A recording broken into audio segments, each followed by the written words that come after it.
So last weekend, my dad decided he was finally going to fix the slow-draining bathtub that's been bugging everyone for months. Normally, we'd call a plumber, but ever since he watched 3 hours of DIY plumbing for dummies on YouTube, he's convinced he can MacGyver any household problem with nothing but a wrench and sheer force of will. My mom and I just exchanged glances, figuring the worst that could happen was maybe a little water on the floor. Dad, meanwhile, was already under the sink, muttering about hydrodynamics and optimal flow rates like some kind of bath-time Einstein.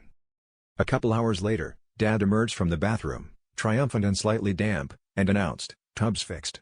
Should drain like Niagara Falls now." We were skeptical, but he insisted we try it out. He even offered to run the first bath himself, which should have been our first clue that something was off.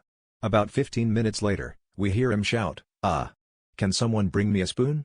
Mom and I rushed in, expecting maybe a clogged drain or a minor flood, but what we found was, well, not what we expected.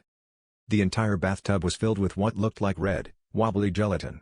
My dad sat in the middle, looking like a confused strawberry in a giant dessert, poking at the bath with a ladle.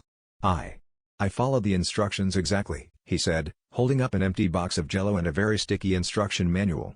Turns out, during his innovative repairs, he'd rerouted the hot water line through the pantry, and somehow, a whole shelf of Jell-O mix got sucked into the pipes. The bathroom smelled like a candy factory explosion. Naturally, my dad tried to play it cool.